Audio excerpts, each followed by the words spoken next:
on doit aujourd'hui vaincre les préjugés autour de ce matériau dont je dis toujours qu'il pousse tout seul avec de l'air, de l'eau, simplement de la pluie et du soleil.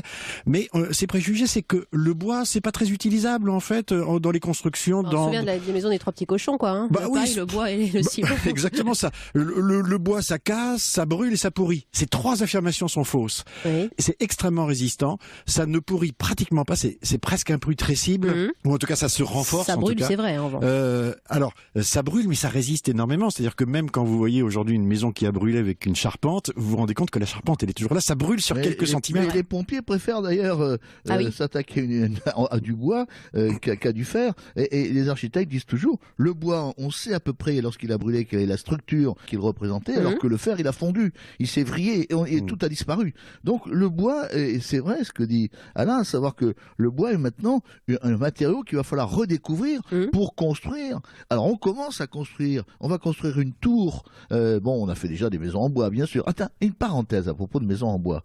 Ça m'a sidéré. C'est que 95% des maisons d'Amérique du Nord sont en bois ou ont du bois à l'intérieur. Ah oui. Elles ne sont pas toutes en bois, mais elles ont du bois à l'intérieur. Ils sont en avance sur cette révolution du matériau. Alors que chez nous, pratiquement aucune maison n'est entièrement en bois. C'est vrai, mais le plan de transition écologique nous y pousse aujourd'hui. J'ai vu quelques chiffres, le bois qui passe de 4 à 10% sur le marché de la maison individuelle ces 10 dernières années, ça commence à reprendre un peu sa place. Tout à fait.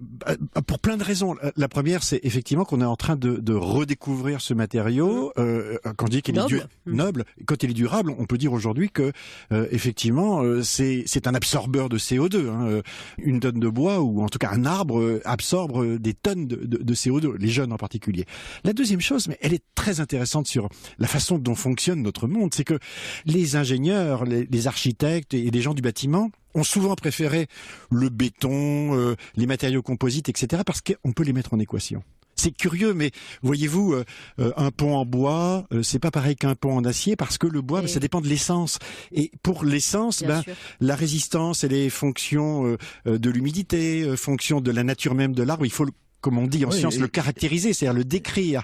Et ce qu'on réussit à faire très bien en béton et en acier, on le fait pas en bois aujourd'hui, et c'est ça qui est en train de changer. Oui, il faut savoir que le chêne, par exemple, contient 50% d'air. Comment voulez-vous qu'on ait une certitude lorsque l'on construit, lorsqu'un architecte se penche sur une construction, en se disant, ça peut bouger à tout moment. Le bois, en plus, même s'il a été coupé, il vit aussi, il vit encore. Mais il est d'une solidité à toute épreuve, et quand un bâtiment a été construit en bois, regardez nos vieux bâtiments, ils sont encore là. Vous avez raison. Mais c'est vrai que c'est un matériau qu'il faut savoir apprivoiser. Mais il y a qu'à regarder aussi l'évolution de la marine. Les bateaux de bois, les 3 mois de l'époque sont toujours intacts, ils sont absolument magnifiques. Et on n'a pas les bateaux en carbone. J'ai la chance d'habiter pas très loin de ce qu'on appelle les grands arbres dans le Perche, c'est-à-dire un endroit où il y a des chênes qui sont monuments historiques aujourd'hui et qui avaient été plantés, Wendy, Laurent, par Colbert vers 1670 et quelques pour fabriquer des mâts de navires. Et vous imaginez la vision des personnes à l'époque en se disant, on plante un chêne, parce que dans un siècle et demi, on pourra, fabriquer un mât de navire qui soit vraiment très beau, on se projetait dans le futur. Le bois, pour rester sur ses qualités, c'est aussi quelque chose c'est aussi un matériau qui est thermiquement extrêmement intéressant. Il absorbe les chocs thermiques, et puis d'autres choses, par exemple, il amortit les sons. Ou il les amplifie, ça dépend en fait finalement des bois. L'érable amortit les sons et d'autres accentuent la résonance, comme le pernambouc. Et vous avez du bois qui propage le son de manière beaucoup plus intéressante, et vous avez des arbres qui vont faire par exemple que des violons. Mais il y a aussi une chose qu'on n'a pas suffisamment dit, c'est qu'en France on n'a pas suffisamment étudié les arbres. On connaît bien le chêne, mais on ne connaît pas la propriété des autres espèces et des autres essences. On sait que le chêne a du tanin, qu'avec ce tanin il va lutter contre les champignons, les insectes. On sait que le bois de rose qui vient de Guyane permet la fabrication des parfums de Chanel, mais en France, seul le chêne est connu. Et ça, c'est malheureux. C'est malheureux, parce qu'on a un boulevard, c'est un pays forestier, vous l'avez bien dit en préambule. C'est un pays forestier qui vend finalement ses bois à l'extérieur et qui achète des bois transformés. Ce qui est quand même extraordinaire. On achète beaucoup de bois transformés par la Chine qui nous achète du bois.